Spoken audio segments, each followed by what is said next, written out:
all in a rage. The judge is in place and ready. MC hit the stage to start the show in ARD. Let's go! But number one struck the first blow. In this competition, steel bands go to war. Aiming bombs at the top. Panorama ready to start the fight. When they see them coming down, and they're ready to show down. Better watch your back, here they come.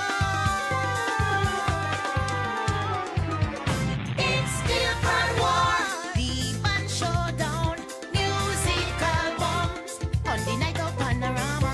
It's still band war. Hear the bands play. Oh yeah, yo, it's bacchanal for the carnival. It's war for Panorama. See when never coming. Good afternoon, ladies and gentlemen, and welcome to We Are the Ones Tuesday. You know, we normally do We Are the Ones Wednesday, but it's when we would be having carnival. And so this week we are doing Ode, not just the carnival, but Ode to the Festivals. And you remember, y'all got a little piece of me singing yesterday. Well, today the plan was that I was going to go back to my double roots. I had the steel ready. And I had the pan ready. I had my double second sword out. Yes. I already remember how to play Twinkle Twinkle Little Star and Summer Festival. Praise for me. Wow. But guess what? Wind outside, and it looked like rain going come, and it looked like lightning and thunder, and nobody wanted me to get injured. So everybody says, Petra, stay inside. You know, like they say, top of your yard. Well, I got the top of your yard instructions for We're the Ones, and so we are unfortunately inside, and I have no instruments. Good afternoon and welcome again. I am your host, Petra Williams, and with me in studio today is one of our gems, our precious gems. She claims that she don't like to talk. And this is how I say it soft, because we're going to see how it works out today. I don't know how many of you are familiar with Miss Zahra Lake. Zahra, what's your full name? I don't think the radio is ready for my full name. What do you mean? But I'll say it one time. Uh-huh. Zahra Musi Ode Lake. No. One time. No. We have to go again for the record. On Facebook, I'm known as Zahra Musi Lake. And I thought it was a nickname. No, it's actually my name. I have two African middle names. My first name is actually African as well. Yes, I figured. I know that Zahra has African origins. Yes. So the other two are African as well. I should make sure we're hearing her. Just make sure we need to adjust the mic. Remember, you will be hearing us in studio. Oh, okay, good. All right. So Zahra said one last time. Okay, one more time for everybody. Zahra Musi Ode Lake. Umalala D. That's right? Yeah, something like that. So that's my new name for you, Umalala D. Oh, boy. And Zahra, you are from which community? Grew up in the Grace Farm community for about 13, 14 years. Then moved to Scottsdale. I've been living there ever since. And who are your people? We like to find out, who are your people? Your neighbor string. We know your neighbor string comes right. from the Grace Farm area, but who are your people? Yes.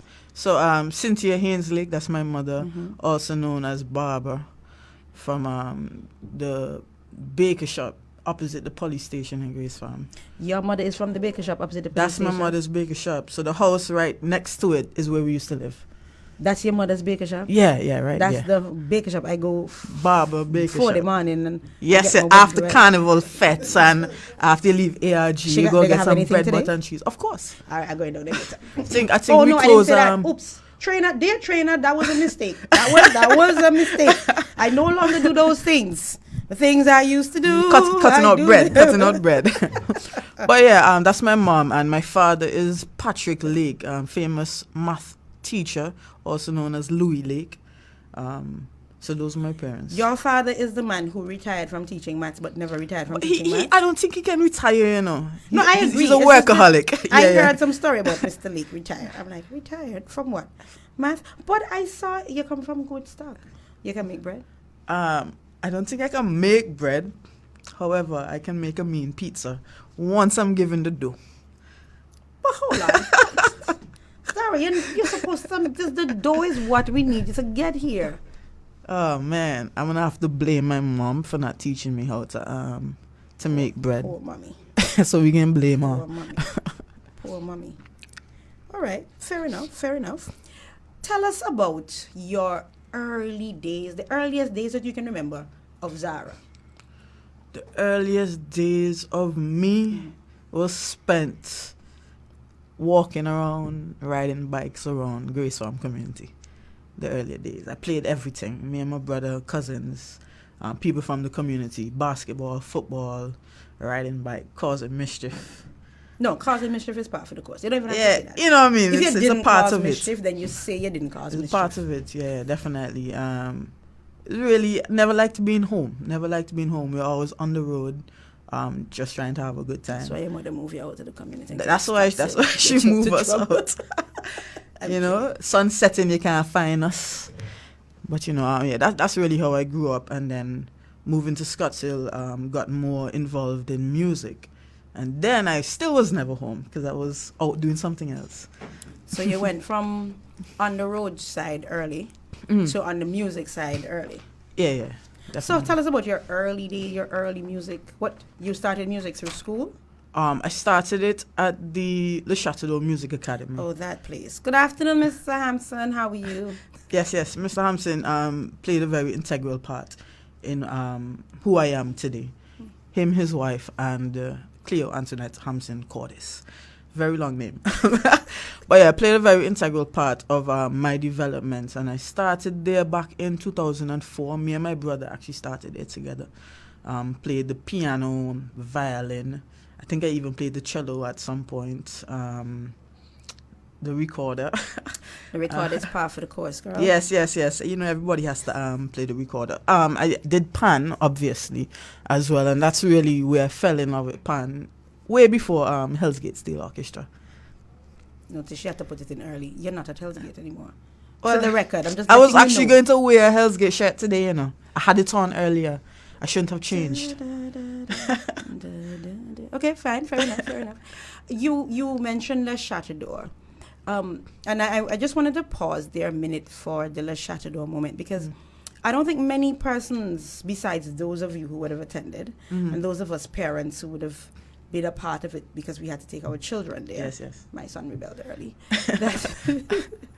that the value of a La Chateau experience. So you said that you learned a number of instruments there. Yeah, definitely. But how were you able to do all these instruments? So I don't know how Mr. Hampson does it, you know, or did it and still does it, but he's a teacher. I think at the time it was Panorama Primary School. And every afternoon you'd have different classes after having to deal with kids all morning, right? So on different days you would have different types of classes. So we'd have, I think, theory classes were on Thursdays and piano classes were on Thursdays as well. Violin, it might have been a Tuesday or Wednesday, not too sure. Fridays, Saturdays, pan. So every day was something else, a different activity. I never really got into playing the guitar when I was there. However, he does offer guitar classes as well because that I think that is actually his instrument. Yes, that is his instrument. That's his instrument. So were you allowed to eventually have an instrument of choice, or you had to go through with every instrument? Well, it's not a situation where you have to do every instrument. It's just if you want to. And I real soup, as we like to call it. So I did everything that I could. And you're only paying one price. I think it's a flat rate. Might be $100 a For month. all the instruments. And you do whatever you want to do. Whatever Still? you want to. Still. I think so. Still. I mean, Antoinette, you can correct me if I'm wrong. But yeah, I do believe that's still the price. Okay. So then you went to Mr. Hampson. I know you also, I keep saying Mr. Hampson, sorry, Le Chateau. Yes. Mr. Hampson, I'm sorry, my apologies. And you also attended the Antigua Girls High School. Where did you get your music theory grounding? Where did you first do the music theory? With with Le Chateau? Yeah, I first did the music theory with Le Chateau, and then it kind of solidified once I started doing more of that at Antigua Girls High School. And at the time, we didn't even have a steel band.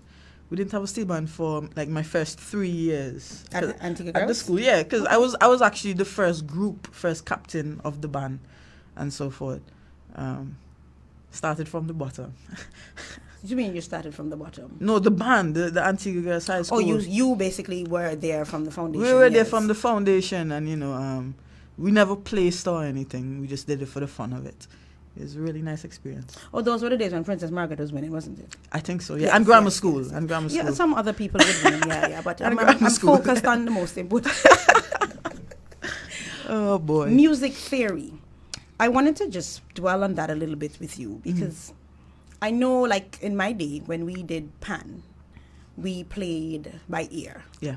And and there are many of us from that play by ear school who sometimes tend to query and ponder on those of you who are now well grounded in the theory and are able to do different things. Yeah.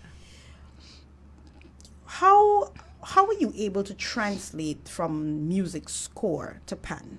I'm asking you early. Yeah. Because I still do this thing by ear. Yeah, I mean, I still do it by ear too. What? I still do it by ear, but I do both. So it wasn't until I got to NIU, that's the school I just graduated from, Northern Illinois University, that I actually started reading and playing at the same time, sight reading. So a lot of us here in Antigua, we can read music, we can say this is a C, this is a F, this is a G. But if we were given the music and asked just to play it back, it would be a problem. Why? Because we're not trained. It's like, So your it's not like you ABCs. take up your piano and you see the music and you just go through? Not really. You have to practice. You have to practice to do it. It's like when you're learning to read a book. You learn your letters. You know your letters. You can identify the letters. But then you have to learn the words. And then when you're reading music, you read it just like that. You see certain patterns that you don't read every single letter, for instance. So it took a while to adjust to that, but it's a good skill to have, a very good skill to have. To read, well, first of all, I can't even read. I get into the C, the G, but don't ask me anything. Exactly. But clearly this is not about me, so let us move on. So you said you played by ear. Yeah, I still play by ear. So that means you get the music. Go ahead, walk me through the play by ear. So you play by ear the same way I played ED by ear. Oh, okay. Well, before adjusting to sight reading and so forth, I would have to hear the piece being played before I begin to read it. Because after I hear it being played, I understand what it's supposed to sound like. So then it kind of takes away one part of reading, which is reading the rhythms. So I no longer have to read the rhythms because I know exactly what the rhythms are. And rhythms tend to be more challenging for me to read. Identifying the notes, not the pitches is not so challenging. So I would do that, and then it would be easy for me, especially going to CXC music when I was in high school. But from attending university, reading got a lot easier. I don't even need to hear it, or I don't need to hear it first. What's the difference? Before we jump to let's finish this. So you play the music, you listen to it, and then you're able to read it. Because you've adjusted to the tempo and all of that and so forth. Exactly. But now you are at the stage now where you can see the score for the first time and you get it right without hearing. Yeah. What did they do with you at NYU? Brainwashed me. It's a lot of practice because it's something that you have to do every day. You have to do it every day, and if you don't do it every day, like any other skill that you're trying to get better at, you won't get better. So I think it's just the mere fact that we were reading music every day, and it wasn't a situation like what we would have been having right now if it weren't for COVID. You go to the Panyard and you learn the new notes by ear, or somebody calling out the notes. It wasn't a situation with that. So that's really how our ears get better, because we are surrounded by it. So just being surrounded by the fact that nobody's going to play the music for you. You just have to look at it and read it. I think that's really what happened. So then this prompts me to a curious question. You did your master's at NYU. NIU, yes, yes, right. Correct. Your first degree is in performance as performance well. where? Yeah. Actually, I attended the Midwestern State University. I didn't finish completely there. I transferred to NIU, and I finished in a performance in steel pan at NIU.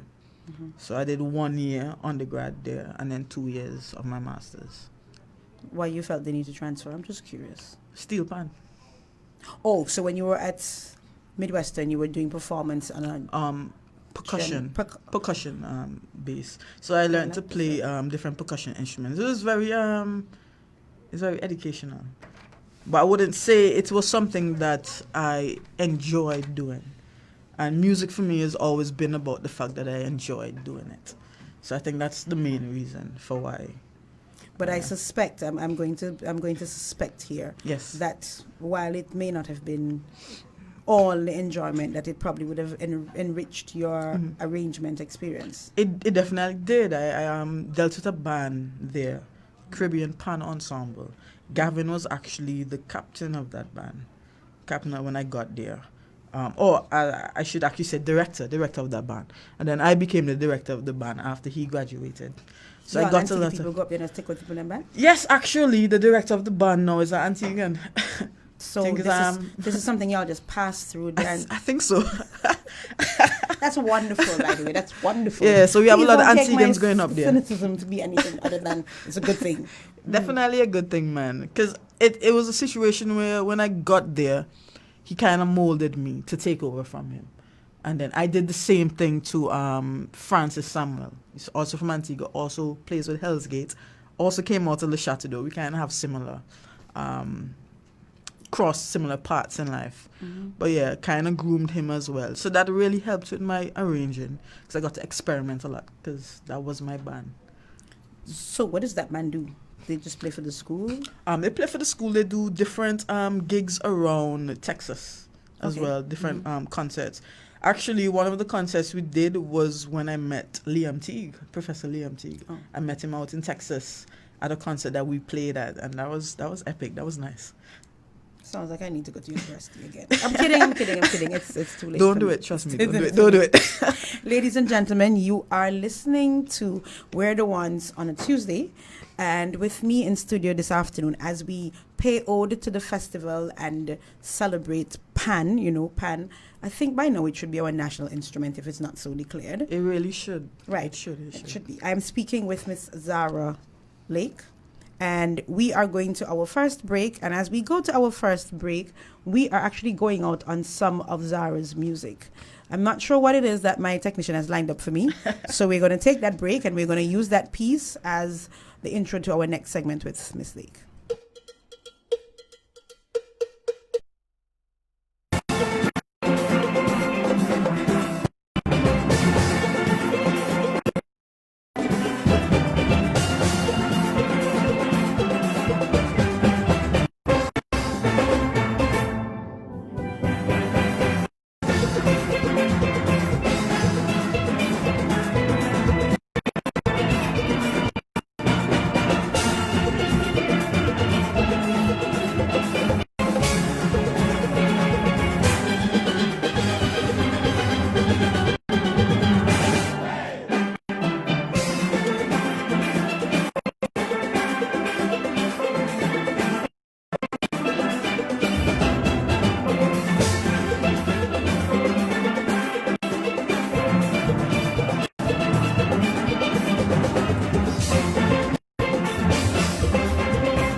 Yes, and well, let me confess. That wasn't the one that I wanted, but guess what? My technician was having none of that. He was ready. If you see him, that song is T.N. Winter's Good Time. Good Times. Yes. You just had me rocking. And that was your winning composition? Yes. Your winning arrangement 2018 when you did Be your careful what you say when next. you did your your first love. good justice. Did I coin it correctly? Love Hell's Gates. Are we talking about Hell's Gates? Talking about back. Okay, right? Okay, this is All the right. arrangement for Panache Steel Orchestra. Yes. Right. Correct. Tell us how do you get inspiration for your arrangements? How do I get inspiration? Sometimes I go to the beach. I try to listen to as much music as I can, different genres, even panorama arrangements, and try to replicate a similar vibe. And also from like whatever I'm listening to and put it into my arrangement. I feed off of the energy of the band. So you don't go with an arrangement for the band. You go with a start and you adjust things as Exactly. needed. I would usually I do the verse chorus. So I give it to the band, and then from the energy that I'm You're seeing, an old-time arranger. give it to the band. This would drive me crazy. Sorry. Yes. And once I see that there's a vibe, I go off from that vibe. It's never been a situation where I teach them a verse and chorus. I have to tell them scrap everything. Really and truly, what it does gives me an idea of the direction that I need to go in. That's really what it does. So then I use that, and I go from there. But trust me, it comes with a lot of mental block, writer's block, all of the block I think about, and a lot of stress. This is what you love to do, isn't it? It is, and I think that's why it does come with a lot of stress. It does give some sort of gratification whenever you finally come up with something that you're satisfied with. But stress because it's a lot of work to listen to your band after you've taught them something, and then move on. Because Panorama, there's a deadline. Yes, Panorama is 2 weeks away, or in Panorama is 4 days away. Sometimes the song not finish, at this time. And there's a lot of stress because, it's not just about you, it's about the fact that the band is entering a competition. The band has to put on its performance, and everything lies on you. Everybody is dependent on you for this finished product. So it tends to be a bit stressful. More. I want to ask her a different question as it relates to this piece, but it's the same piece? song. Yes, take us in a little more.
Zahra, listening to that, I'm remembering my emotions listening to that the night. Yes. But I want you, because we now know competition. But for you that night, listening, were you playing or you were listening? I was playing. I was actually playing front row as we were just speaking about front row on the double seconds. Yes. What you? I know you were playing, so you would have been into the passion of the playing. Yeah. But what was running through your mind? Were you concerned about? Did you have the balance right on the night, or were you confident that everything that could be done, and it was just now to just execute. It was just execute and to have fun, and that's the same thing that I told the band. So I didn't really have much concerns on the night, like while we were on stage, but just have fun. What I mean, you didn't go to win? To have fun. Zahra, come. This is a Panorama competition. It is definitely. You are coming up against varying years. Yes. And one of I know your good colleagues, who is also a young arranger, had already demonstrated to everybody that you win the thing, girl.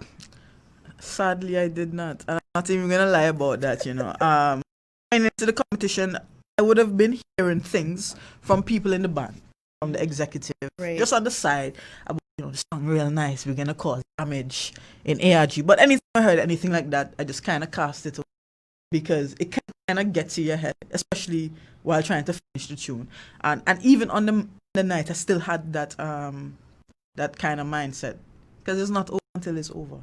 So you don't look at your nights, you know the judging criteria. Yeah, I do. You are familiar with how it's supposed to work. Yes. So you didn't assess your song and say, I were to judge this. This is how I do it. Or get some of your executive members who had been past arrangers and who have been there doing this since you were a baby, not before, and let them take it through and say, this is where we would score well. This is where we would have a challenge. I wish, but we did not. We didn't do anything like that.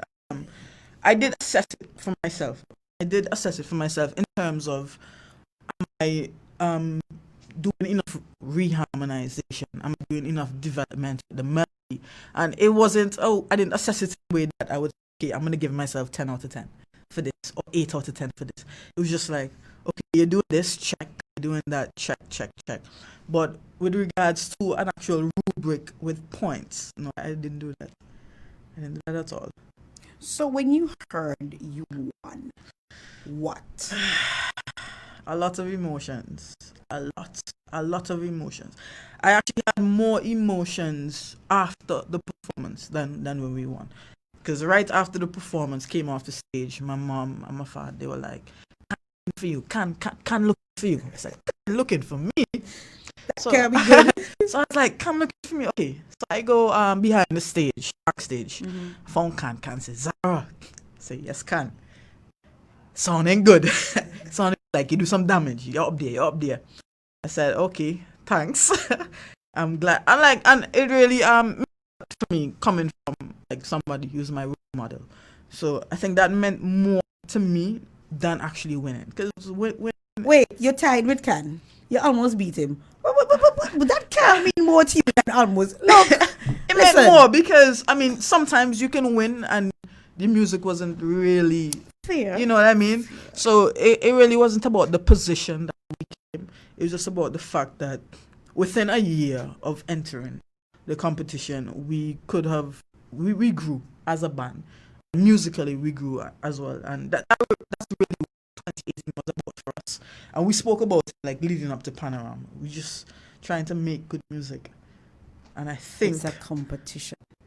Everybody keeps saying that, but it's a competition. Still trying to make good music. I don't want to win with something that's less subpar. than right. Okay. You know what I mean?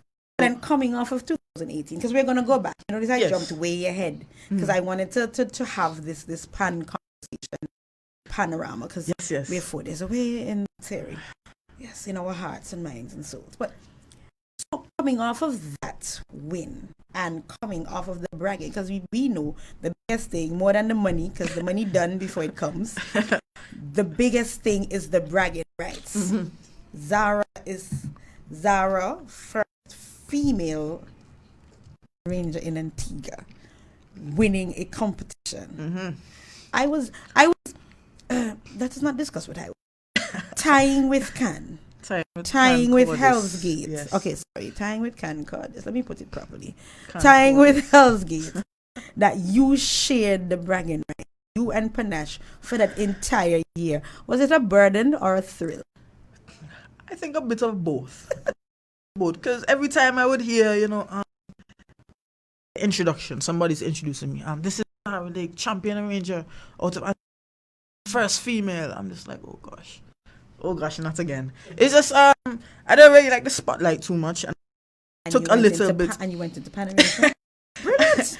It took a little bit. Took a little bit of adjusting to it, but I think I'm a little bit better at it right now. I mean, and as I said earlier, I'm not really a talker, but I've adjusted. Bragging rights. I'm not a bragger. I'm not. So No, you don't need to be the bragger. We'll do it for everybody you. brags for me. Exactly. You know what I mean? So you guys can continue. You guys. Okay, cool. Once we're allowed, we weren't asking for permission, by the way. Anyway, ladies and gentlemen, she said she's not a talker, right? Let me explain now that Zahra didn't get asked to come on the show.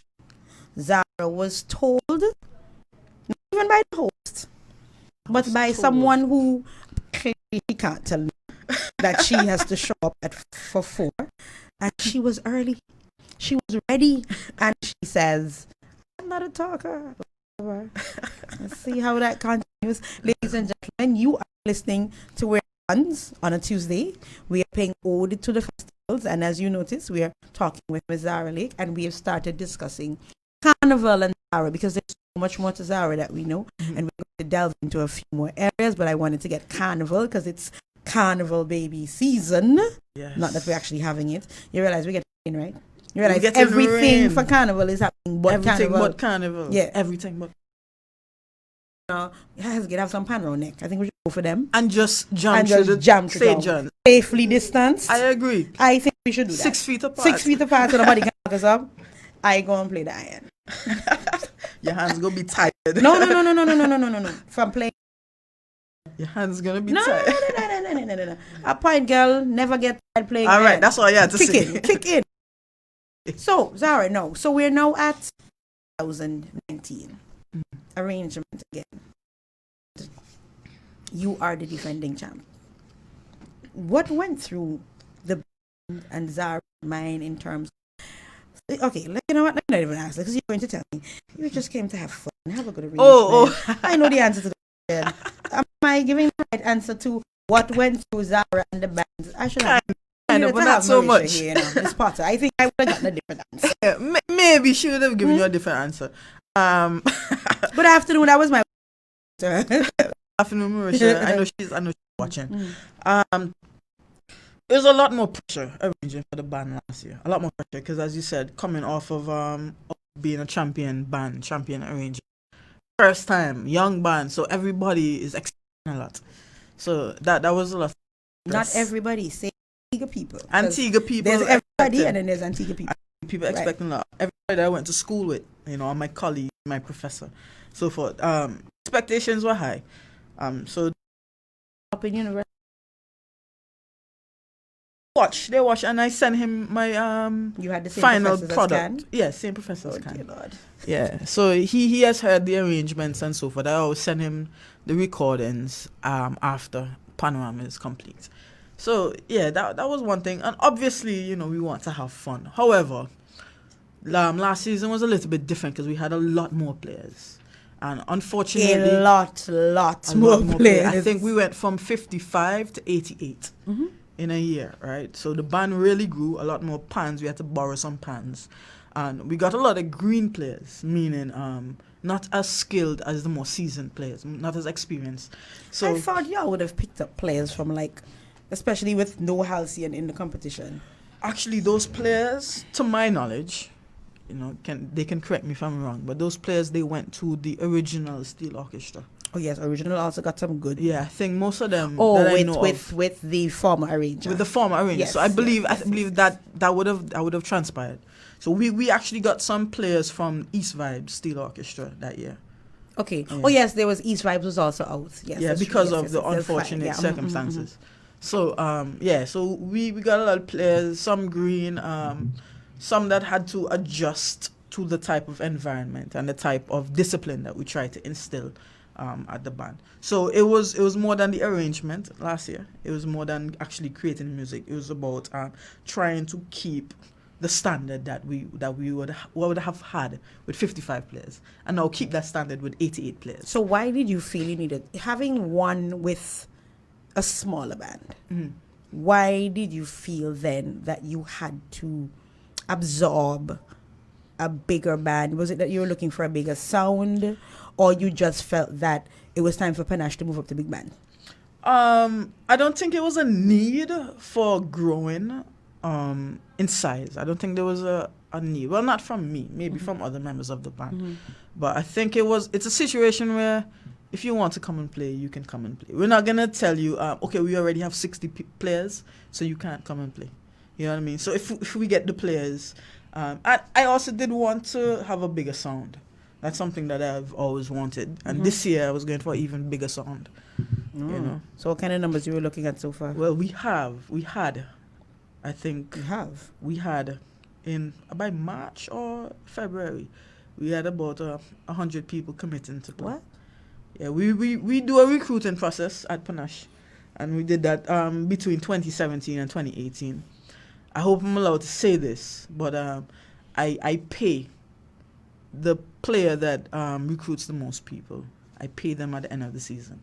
That's not a bad incentive. Okay. So about like $100. I think last year it was $200. So you give a stipend. Yeah, a stipend. Exactly, a stipend. So this year it was going to be a bigger prize. You said pay, next thing Social Security come look for you for the exactly. Sorry, I'm gonna correct myself. A stipend. A stipend. Very good. You know, it's kind of an incentive for them to reach out to their friends, and I always try to make sure that the players are not already affiliated with a band, because that brings its own stress with it. You know.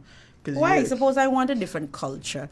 Suppose I am playing with a band where I'm not able to make the Panorama side. Well, you come to Panache, and you stay at Panache. There you go.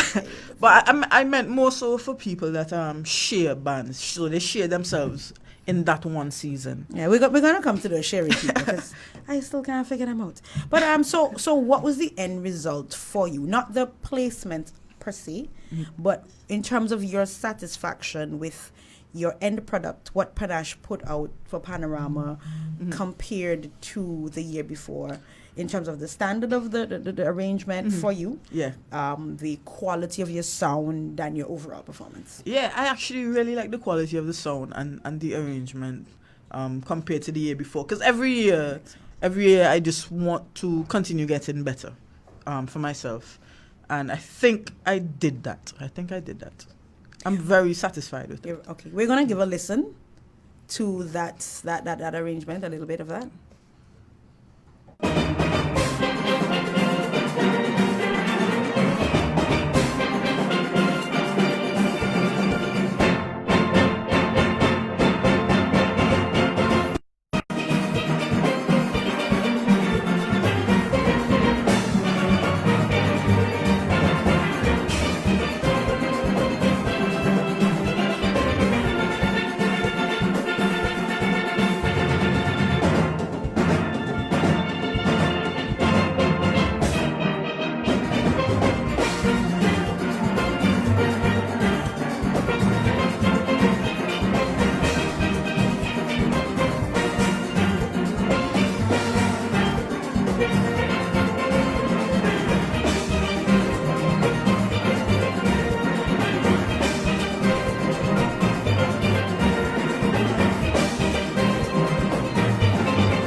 Yes. Oh boy. I listen, folks. I know. I had to come back, but you're listening to that. You can tell that you heard the undernote, the rhythm section, and the percussive. I didn't know you studied percussion. I was just listening to that the night, and I'm like, she got something going on in the background. It was more than a call and answer, because normally our percussions do a kind of call and answer kickback. You had a little bit more conversation. I could saunter. Yes. I could saunter. Am I on the right path? Yeah. I think you're on the right makeup? path. Yeah. Right. For me, the rhythm section, the engine room, is just as important as your tenor pan, your bass pan, etc. So I try to give suggestions to the engine room on what to do or what I'd like to hear. You try to give suggestions? Yeah, I give suggestions. I thought y'all arranged right down to the engine room. For the engine room, for me, I don't write it out. It's a case where I hear the music that I would have written for the steel band itself, and then I go off of what I'm feeling in the moment. And I have the pleasure of working with two amazing drummers, Malik Smith and Javier Jarvis. And they all have wonderful suggestions as well. So we have like great communication. Two bad drummers. And we try to communicate a lot. So even I traveled twice last year. I went to Liverpool, I went to Costa Rica, I think a week each. And on vacation? I wish. One of them was kind of a vacation. My brother graduated out in Liverpool. Okay. Yeah, so we went down there for a week. I had a workshop and some performances in Costa Rica. I think it was a workshop and a masterclass and some performances. So they would always, keep in touch with me. They would call me while they had rehearsal, or they send me videos, say, Zahra, I want to change the groove for this part to this because of this. I was like, okay, try it, and then send me a video. And so we have that kind of communication, and we talk about everything in detail to make sure that everything is connected. Okay. Yeah, to make sure everything is connected. Right. It's sounding like something I would remember. Oh dear. No, I'm not going back ever. So now, Zahra, I'm going to take you back, because you arranged, and we're changing festival.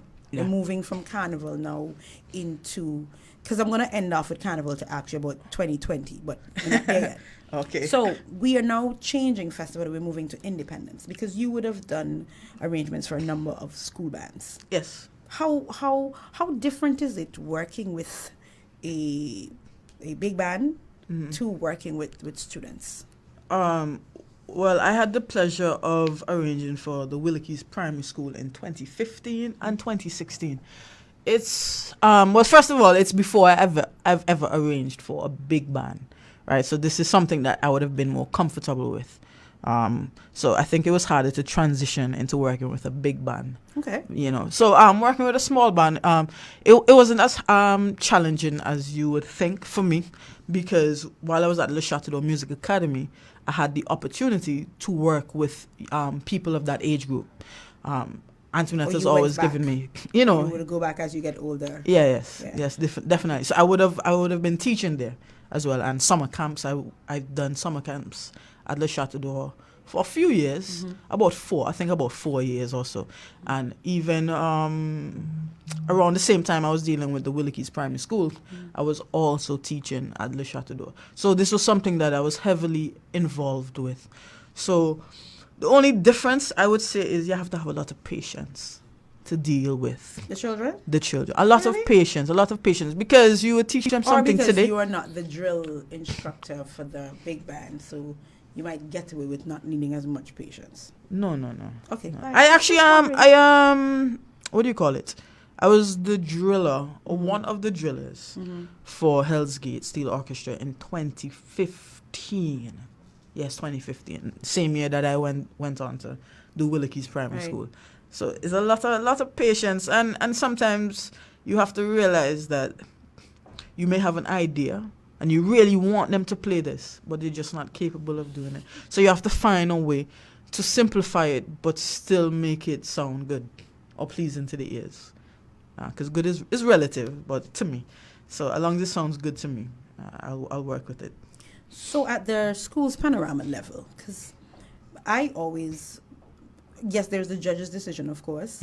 But then there's also the discussion among your peers as to how your tune was. I mean, what you'd like to touch up, not change the song. How do you guys have that kind? Do you have, because I realized that in Pan, whatever, except for Hell's Gate and Halcyon, that rivalry, the rest of y'all are like, yeah, we're here to have fun, and then who wins.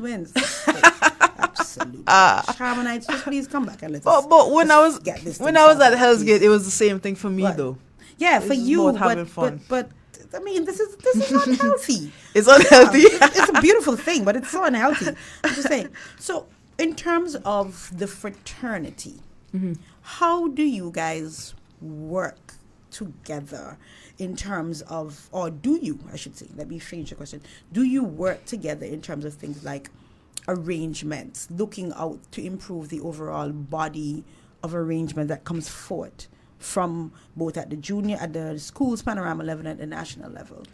Well, I'm not too sure if it's something that's being done officially, right? But it is. I've had conversations regularly with some of my friends, colleagues, mentors about that, and as you say, some of us we're not as competitive, and it's all about having fun. But we do try to push one another and check out each other's arrangements and see, what we can do better and so forth. But that's as far as that goes. I'm not too sure if there's something that the fraternity, if you're trying to ask about the No, I know there's nothing association. official. Official. So I'm curious as to, like, you working together. I know because you're the arranger I know least. Not from a negative. Yes, right. yes. But so I know I can tease somebody about something and so on and so forth. I'm just wondering, and I'm not an arranger. I don't. It's a lot of work. So and I don't want to be an arranger. No. Right now, I just want to listen to y'all do beautiful music. Another thing now for me, a curious question, because we spoke of your academic pursuits in terms of Pan. Why academic pursuits in terms of Pan? What so about Pan causes you to want to study it? Because this is not just playing. Because I know we have many legends in Antigua who are just natural at it and do very well at it. But some of you, like yourself, have taken it to another level. What's in it? What drives that, and what is in it for you? What drives it? I just have a love for the art form. I think that's really what drives it, and try to get the very best that I can out of it. So instead of settling, I always try to grow. And it seemed like going off to college with the environment that you have at university was the next step for me in terms of growing in Pan. And also, with going away to university, you're also able to share that knowledge, educate people that are not from the Caribbean about the instrument. There's a lot of people that don't know about the instrument, and a lot of people that really, really respect it. So I think that's really what pushed me to take on Pan full time. Link it to your professional pursuits, because I ponder as I see you and others like you go off and you do Pan at that level, and then you come back. There may be a few teaching opportunities that would pay well. Okay. What else? I'm glad that you said this. I'm just gonna put in a plug right now. So currently I am teaching private lessons, and that's something that I've started doing.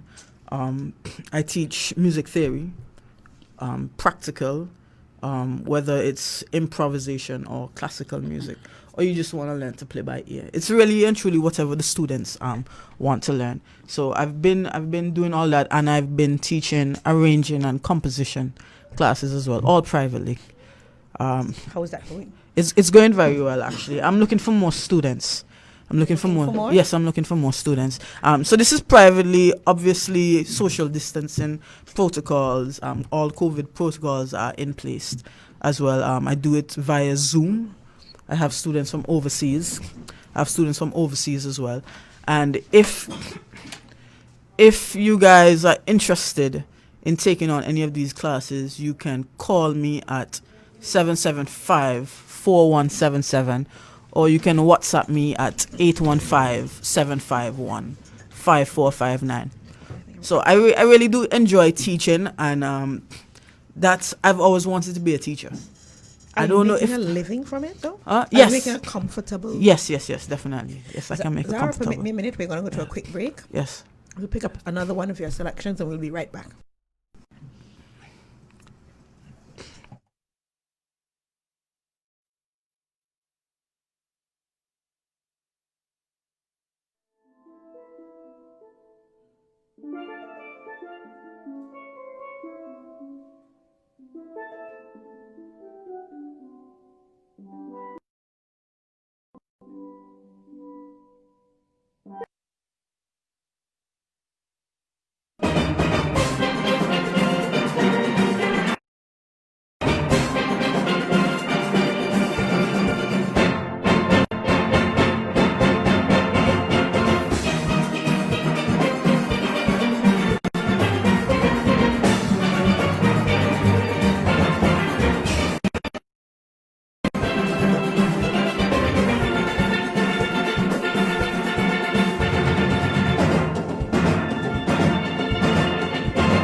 All right, ladies and gentlemen, we're back. We are back, and Zahra was saying shameless plug, but it's not a shameless plug, it's the reality. You have done your work in terms of doing the academics. You've done the work, just like the doctor does his work, and the lawyer does his work, and I would do my work in whatever business field and so on and so on. And you're offering your services, so please repeat it again. Yes, so I'll be I am offering services in music theory, private lessons, music theory, practical, classical, jazz music, arranging, composing sessions. And if you are interested, you can call 775-4177, or you can WhatsApp me at 815-751-5459. Prices are very affordable. Just reach out to me and we can discuss some more. All right, excellent. Now, still linked to that, I know you're doing your classes. I'm going to assume for you that post-COVID, or when we figure out our new normal, that Patrick Lake Center might very well take on a musical look as well, in addition to whatever. You might be the one that take it over. We'll see what happens. Then again, he might live forever. You know, teaching math. He's forever a worker, forever a teacher. Hey, it keeps him. But in terms of opportunities for, as I was saying, a person goes away to study medicine, they come back. We know where they're gonna work. Yes. Yeah. Person goes away and they do law. We know they will, and so on and so forth. How is it for our musicians such as yourselves, how much of a challenge is it for you to carve out a space to earn a comfortable, very comfortable living? Well, as a musician, I'm speaking for me, myself, and some other musicians that I know. Being a musician just means you're going to end up working more than 8 hours a day. Most of us do that. You might end up working 20 hours a day. It depends, because practicing is working. trying to improve your craft. And there are opportunities once you're creative, and you have to be creative if you're going to be in this field. So I think while we were on a break, we spoke about like writing original music, doing an album. That's something that I'm actually thinking about doing, putting on performances. You're thinking about doing an album, not for the Antiguan market. When I say that, I mean the few of us who would normally buy would buy, but unfortunately, I'm going to tell you. Yes. Somebody else has told you. Don't do it. You don't have to tell me. You don't have to Okay, tell me that. good. But marketing it worldwide. I would definitely market it worldwide. I do have connections outside of Antigua since I was living in the United States for a while. So I have I've networked with people across the globe. So marketing will be done. Okay, worldwide. Good. Definitely. I don't want you doing an album and then it just sits there. Oh, definitely not. It's gonna be like, I'm planning for it to be on Amazon Music, Spotify, iTunes, the full works, and obviously have a few hard copies for the die-hard fans. I like hard copies. Yeah, I know, but some my people do collection. like the hard copies. I love hard copies. But it would be a limited supply, obviously. Fair enough. Petra Williams. I know I won't be like in the top 10, but somewhere down in that second 20. Yes. I'll buy 3. 2 for gifts, 1 for me. See? But yeah, you have to be creative, and actually arranging for Panorama was a source of income for me as well. So COVID kind of hit hard. So if arranging for Panorama is a source of income, you can arrange for more than one band? I wouldn't I'm advise. thinking outside the box. I wouldn't advise. Oh shoot. But like, I don't think it's I think it's against the rule. I don't think one arranger can arrange for more than ghost one band. arranger. You know what? Okay, This is a conversation we'll have to have off here. This is a conversation because there are some ghostwriters, but this is a conversation we'll have off here. Could we like so suppose you like somebody presents a higher price, would you consider, let's say a band not to be named, could be just up the road, were to up the road? I mean right across. Right across the street. Could say double times and a half. Hi Robin, how are you, Robin? All is well, this is Petra just hypothesizing, Hi Marisha, don't listen to anything that's happening here right now. But no, it's not about the money. It is a source of income for me, right? But you normally commit to. I commit. Yes. I'm committed to the Pana Steel I Orchestra. agree. I mean, I'm now the musical director officially of the band, so there's heavy commitment that comes with that. So as the musical director now, you plan because I know steel bands now are all year round. Yes. What is Panash's emphasis as the musical director? Are you looking to produce more, looking to be more professional in terms of your general outlook? Are you looking to do more training of young people? Are you looking, what exactly? All of the above. All of the above. So we've started back rehearsing a few weeks ago.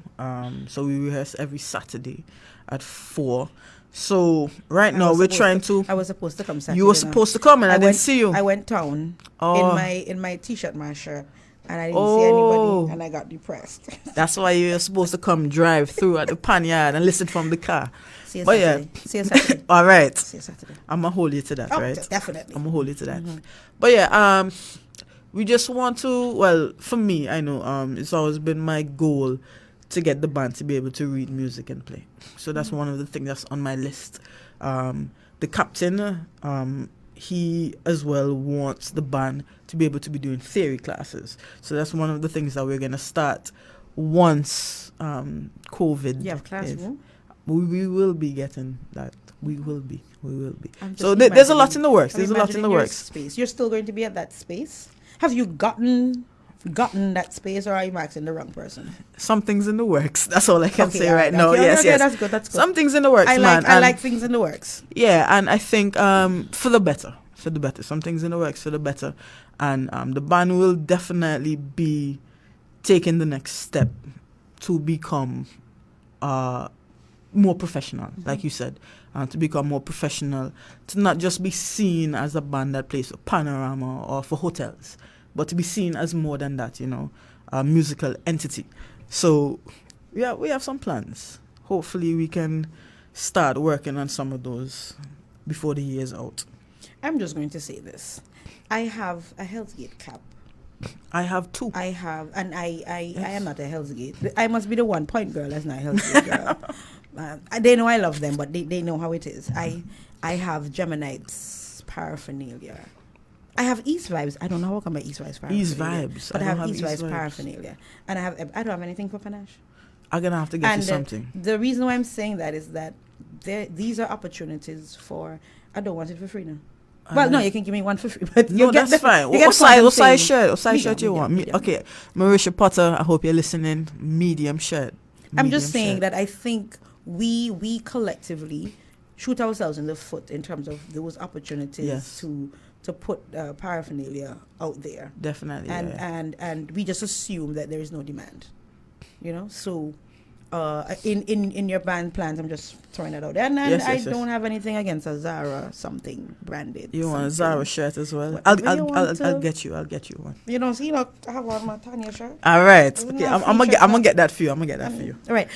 Zara, as we look to wrap 3 things. How much? Told 3 things to wrap. First one, I'm putting you on the spot. Oh boy. Khan is cultural director, so I'm not going to take that from him now.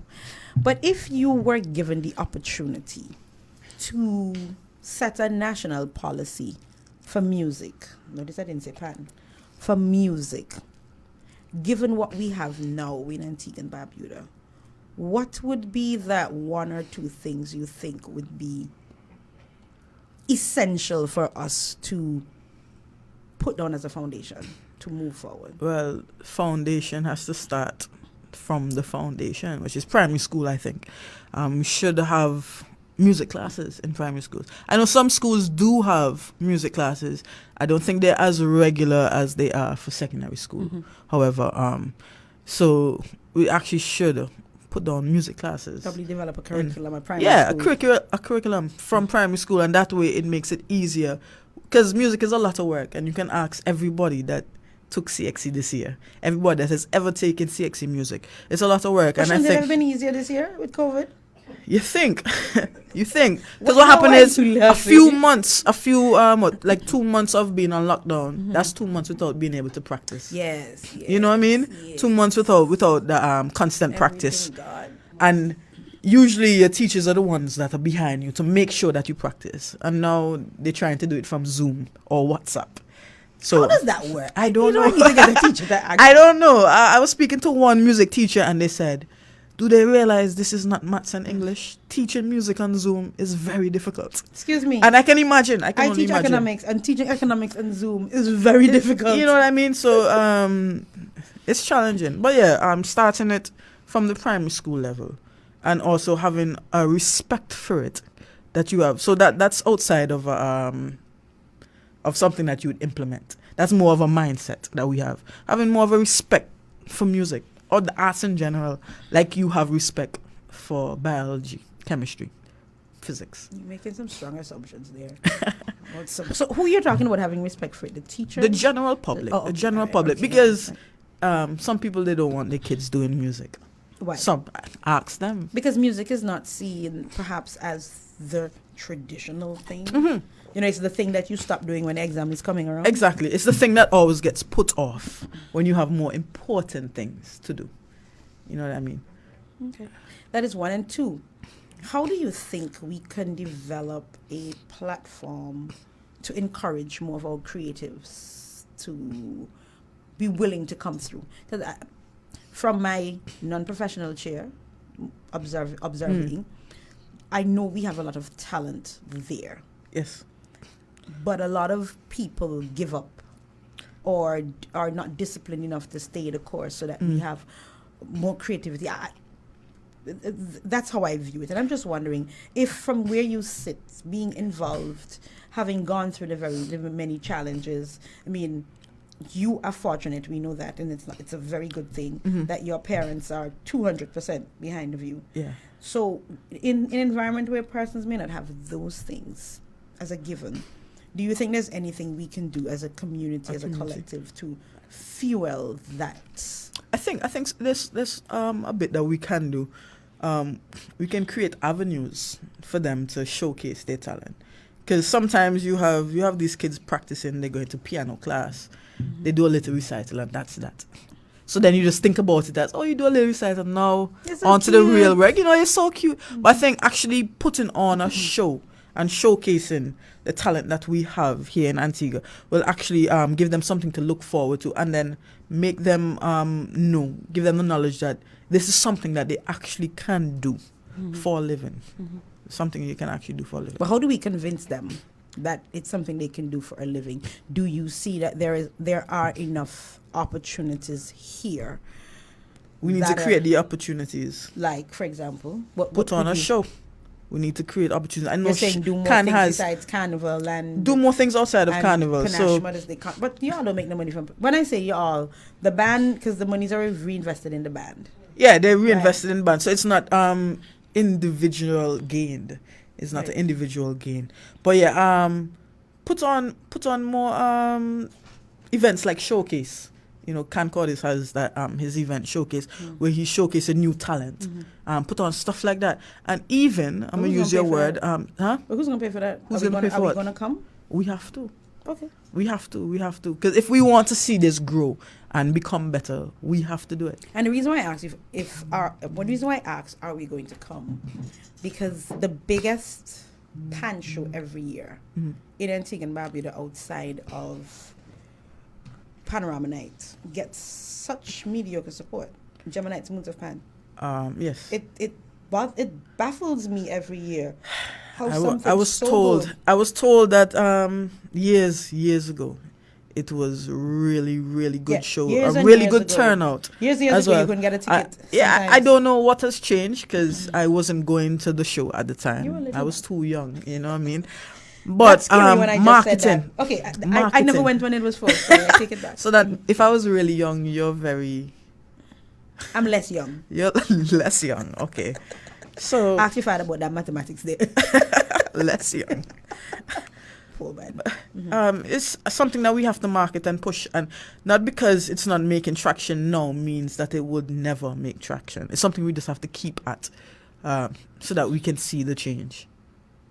So we have to. So we there is this collective we that have to go back to bed, to pack and redesign and restructure so that we can get more events in. One thing and I'm mentioning this because it's linked to your blue rags, and you know y'all when I say it, y'all are proud of it.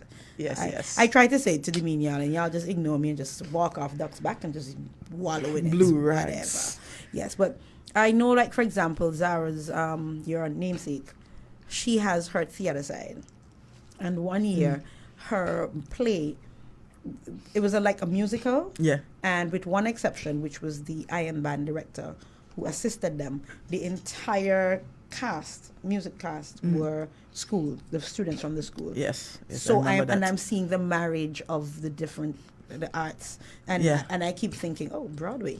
I mean, we won't call it Broadway in Antigua, but some that's other essentially thing what it is. That's that we essentially can what look- it is. So we have our seasons, Yes. and it's not just a matter of us now going into the hotels to play for the tourists, but to have a new package that they can come out. They can come out, and the locals. Yes, can very we- important. Come out and support your own.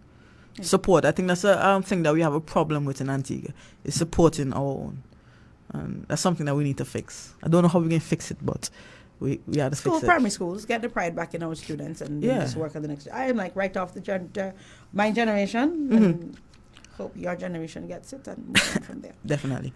Zahra, ladies and gentlemen, you are listening to We Are the Ones on a Tuesday as we pay ode to the festivals, and we have been speaking with Miss Zahra Lake. She is the musical director for Panache Steel Orchestra. She is a musician extraordinaire who offers private lessons for all and sundry in a variety of areas, and we are encouraging you to utilize her professional expertise. She's going to write me a musical score for my show. Yes. When the stipend comes in. She is a woman who represents for us milestones, because you're a first in so many ways, and for that you then signal to, because I think women have come a long way, and I'm not one that normally go down that route, but because you're here and the value that it brings, because we're not known to be at that level for arrangement. We are known to be now players. Yes. In my day, we were 1 and 2 in the entire competition. Now we are almost par. Or sometimes surpassing. Right. So it's good to know that we can go to the various levels in terms, and and we are to be worker bees to get things done.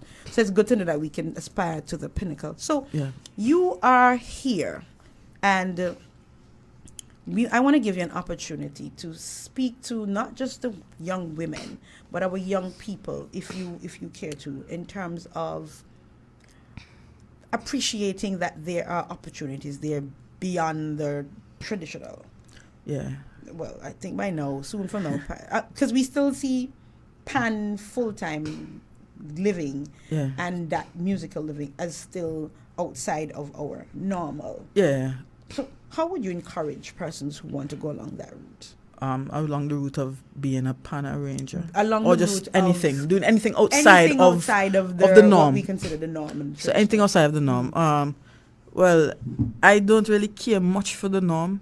I've never, he laughing.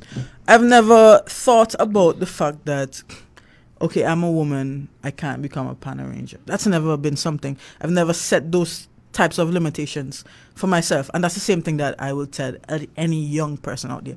Don't set any sort of limitations for yourself, no matter your gender, no matter where you're from, no matter your socio-economic status. Don't set any limitations, because really and truly you can do anything that you want to do. Once you're willing to put in the work, you will get to the place that you want to be. So that's really all I have to say. Just don't set limits for yourself. And in terms of support and opportunities, is it okay for them to want to reach out for support? Definitely. Because some people like to keep it inside. I was good at that. And just operate. While I know the sky is the limit for me, but I'm not going to reach up to grab somebody to help me. To help. Oh, okay. Well, I can speak for myself. I can't speak for everyone, but I always believe in helping people. So if there's any... I'll help people. I'm just not sure if I will easily... reach out. Yes. So just to everyone listening, if you do want to reach out, but you're not sure how to, I say it again, just call me. Just call me, send me a message. And I'm always willing to help, to give advice, suggestions, help in any way, musical or non-musical, any way that I can help. I always try to be there for everyone. So as I said, I can't speak for everybody, because I don't think everyone will be as willing as I am. I wish, that were the case, but I definitely... It would be boring if that happened. I know, right? But I'm definitely here. I'm definitely here. Reach out, message me, Facebook me, anything. And my last one, it couldn't end without getting a little controversial. The Antigua and Barbuda Sleep and Association. Oh boy, yes. She goes for her water bottle. I'm parched. At that point, what's up? Why are we not using that vehicle to take pan to the next level? Can I plead the fifth? What? Can I plead the fifth? All right, fine. Well, I'm going to get them in here. Well, one day I will get them in here. I think you should ask them. I know that there's an executive now, and they've been having meetings and discussions about the way forward, and I think they're drafting a constitution and whatnot. I think I'm going to go back to pleading the fifth. For the record, I have been secretary of that association. So, but just saying that because I'm tired myself. But anyways, ladies and gentlemen, let me not let Zahra leave us pleading the fifth. Get me in trouble, yes. And get us in trouble with her. I want to thank you very much, Zahra, for joining us. Thank you for asking me. This has been planned for a long time coming. We got fast-tracked. I suspect you'll be back here in these studios. Yes, I am going to use the opportunity of having you here to inform those of us who are listening that Point FM will be having a new pan show shortly, in 2 weeks or less, as soon as it's coming in August. It will be on Tuesdays, just about, we would have been halfway in an hour every Tuesday. It's going to be hosted by Can Cordis. Oh, nice. I'm looking forward to that. And so when he started talk pan, I retire. immediately. I am not in them kind of leagues. I know my lane, I know my zone, but he will be coming in. We'll be getting the name and all of those exciting stuff, which is why I'm firing him, because he's supposed to have done We're the Ones pan arrangement for me. And he hasn't done it as yet. Because I think he want to do his own thing, and you know how can own we. So can you fire publicly? Go do your own thing. I'm gonna hire somebody else. I'm gonna have some conversations with Zahra and see. Getting me in trouble, eh? You and Ken are gonna be in no trouble. Hey, who else could call you and tell you have an interview that I didn't know anything about? I'm telling you, say, Zahra, good morning. You have an interview this afternoon. What? You have an interview at 4. Okay. Because we were going to be outside jamming. My technician Noah had already gotten his cameras ready. We were all ready to do this outside broadcast. And the wind was like, you're going to do what? No, not happening today. Zahra, thank you very much for being with us. We are going to, because it's Ode to the Festivals and we were doing Pan today, we have, with Pan comes what? When you have Pan, you have iron. Iron, you have to bring in the iron band. So we are, and we would have had, if we had been outdoor broadcast, we would have had the only, I don't care how much iron band y'all have in Antigua. Which only iron band that really matters. The only one that matters. Yeah, I mean there are lots of them. But this is the only one that matters. The only one that matters. We are going to close off. That's good to know. With a session from the Point Iron Band. Ladies and gentlemen, this is Petra Williams. We're the ones on a Wednesday. See you tomorrow. All conditions being equal, being the weather. Because tomorrow we're going Queen Ship. Kirby, if the weather conditions permit. This is Petra Williams. We're the ones. Ode to the Festivals. Pan Day. Signing off with a piece of iron.